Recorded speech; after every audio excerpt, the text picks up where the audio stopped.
Le paysage a commencé à évoluer très rapidement aux États-Unis à la suite de la publication en 1978 de l'Airline Deregulation Act, qui a bouleversé le paysage américain en autorisant les compagnies d'abord à se créer, ensuite à ouvrir les lignes qu'elles voulaient, ensuite à pratiquer les tarifs qu'elles voulaient. Le résultat a été spectaculaire, à la fois parce que les tarifs se sont effectivement effondrés, du moins sur les principales liaisons, surtout parce que les compagnies aériennes se sont également effondrées à peu près à la même vitesse. À l'époque de la publication du rapport, il y avait 10 grandes compagnies américaines. Pour les gens de ma génération, il y a des mots merveilleux qui s'appelaient Panam, TWA, Braniff. Tous ces mots ont totalement disparu du paysage. Ces 10 compagnies sont devenues 5. Aujourd'hui, elles sont 3. Simultanément est née aux États-Unis une compagnie qui a inventé le low cost, qui est Southwest, pardon, je ne sais pas pourquoi je dis Northwest, qui a inventé le low cost et qui est aujourd'hui une des principales compagnies du monde. Aujourd'hui, Southwest exploite 600 appareils.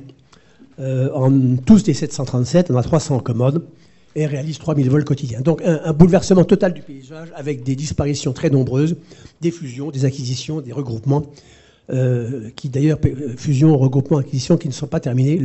Les concentrations aux États-Unis, à l'époque, a mis des capitaux un peu partout, qu'elle n'a d'ailleurs jamais revus. Et Swissair, je ne dis pas que Swissair est mort de ça, mais en tout cas, il n'est pas exclu que ça ait contribué à sa mort. En tout cas, ces supernovae ont rapidement disparu. Troisième évolution, celle-là, vous la connaissez bien, c'est le renforcement considérable de la stratégie des hubs, les compagnies survivantes. Actuellement, sont celles, effectivement, toutes les 3 groupes, pour lesquels l'essentiel des dessertes, ou les dessertes concernent 3 marchés, et dans un des marchés est concerné par la stratégie de développement du hub, avec toutes les contraintes, les difficultés que ça impose, mais avec tous les avantages que ça propose. Ça, c'est vraiment une des évolutions. 4e évolution de ce secteur, c'est dans le souci, effectivement, des grandes compagnies d'offrir à leurs passagers une gamme de dessertes extrêmement vaste, c'est le développement des alliances. Les 3 grandes alliances, pour lesquelles, effectivement, les accords intercompagnies, quelle qu'en soit la forme, permettent effectivement d'offrir aux passagers des destinations nombreuses, avec un code de compagnie qui n'est pas forcément celui du transporteur. Il y a dans ces alliances de très nombreuses variantes, mais en tout cas, c'est une des façons d'assurer une offre extrêmement diversifiée en limitant les capacités nécessaires. On continue. Vous les connaissez, ce sont les compagnies du Golfe, les 3 compagnies du Golfe, Emirates, qui est basée à Dubaï, Qatar, qui est basée à Doha, et Etihad, plus petite actuellement, qui est basée à Abu Dhabi. Le rythme de développement de ces compagnies est évidemment très impressionnant. Si je reprends l'exemple d'Emirates, Emirates aujourd'hui exploite 90 à 380, je dis bien 90, et on a 50 en commande. Et le rythme de développement de ces compagnies est de l'ordre de 30 ou 40% par an, c'est absolument extraordinaire. Une des compagnies du Golfe, d'ailleurs, se caractérise par de très nombreuses prises de participation. C'est Etihad qui, faute de pouvoir se développer directement dans l'aérien, cherche à se développer ailleurs. J'ai lu quelque part qu'elle s'intéressait à... Ce que l'on peut dire de cette évolution, c'est qu'elle a effectivement, celle-là et celle du long courrier, conduit à, là aussi, une modification du paysage aérien. Disons que les compagnies porte-drapeaux, pas toutes, mais la plupart ont disparu, que la notion de porte-drapeau, en tout cas certaines des plus grandes ont disparu, je pense pas que la Swissair ou la Sabena, qui existe sous un autre nom aujourd'hui, et que toutes ces, je pense également à celles qui vont pas très bien et qui cherchent des partenaires comme Alitalia ou comme SAS. Donc un mouvement de concentration dans lequel on peut se demander s'il va ou non se poursuivre. Et lorsque, dans le rapport que nous avons publié, nous demandons si les compagnies aériennes européennes sont mortelles, c'est bien parce que nous nous interrogeons sur la persistance ou non de cette structure. La réponse d'ailleurs à la question est oui, elles sont peut-être mortelles, mais il n'est pas certain qu'elles meurent. Encore une fois, la mortalité n'est pas une assurance, c'est une possibilité. L'italien, en tout cas. Je rappelle qu'aujourd'hui en Europe, les low-cost représentent à peu près 50% du marché intra-européen, en France 30%, que ceci continue à croître. En Angleterre, le low-cost est stabilisé. Il semble effectivement que le marché en Angleterre soit à peu près mieux. Les low-cost représentent en Angleterre 50% global du marché. Elles représentent 70% du trafic en provenance des aéroports hors Londres. Sur ces liaisons transversales, un des risques pour les compagnies traditionnelles, effectivement, de s'en voir évincer, éventuellement, j'y reviendrai tout à l'heure, de s'y faire remplacer par leur propre filiale.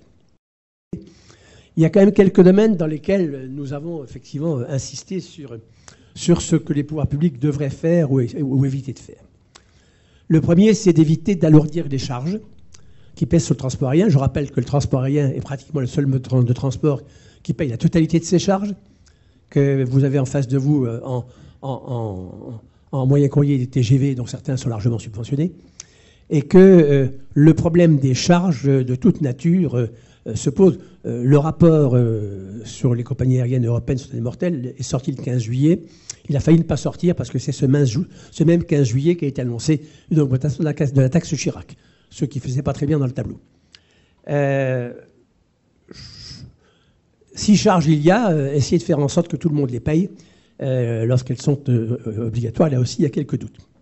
Deuxième domaine pour lequel le problème des charges est difficile, c'est celui des redevances aéroportuaires, pour lesquelles on est pris dans une contradiction. Il faut que les aéroports continuent à offrir une excellente qualité de service, parce qu'en vérité, la qualité de service de l'aéroport fait partie de la qualité de service faite par la compagnie. Il faut que les aéroports développent leur capacité pour faire face à une expansion du trafic qui continue, parce que les perspectives d'augmentation du trafic sont fortes. Il faut simultanément que les aéroports ne pèsent pas sur les charges des compagnies, et l'équilibre n'est pas facile à trouver. Nous insistons quand même dans notre rapport sur l'idée de pacte de modération, en tout cas de la recherche d'un équilibre satisfaisant dont nous ne sommes pas sûrs qu'il soit actuellement réuni. Troisièmement, s'assurer de l'équité de la concurrence entre compagnies européennes elles-mêmes avec les compagnies étrangères, et là aussi nous avons quelques doutes. Cela étant, cette évolution avec le long courrier en base n'exclut pas des évolutions de toute nature. On peut imaginer effectivement ces compagnies consolidées, regroupées. On peut imaginer des renforcements des alliances. On peut même imaginer, pourquoi pas, des prises de participation en capital de compagnies étrangères, sachant qu'il faudra, pour l'instant du moins, que le capital reste en majorité européen pour que les compagnies continuent à avoir des droits de trafic. Ce deuxième ensemble de scénarios, c'est celui où effectivement les compagnies risqueraient de réduire considérablement leur place, ou en tout cas, ou même de disparaître du scénario point à point. Toutes ces évolutions n'excluent pas, je l'ai dit, soit des échecs, soit des concentrations. Après tout, je le répète, lorsque nous demandons si les compagnies européennes sont mortelles, la réponse oui, c'est oui, peut-être. Est-ce qu'on ira jusqu'au bout d'une concentration américaine, dont je rappelle qu'elle se termine par pratiquement 2 compagnies? La réponse est oui, peut-être. Est-ce qu'elle passera par des prises de participation? La réponse est oui, peut-être.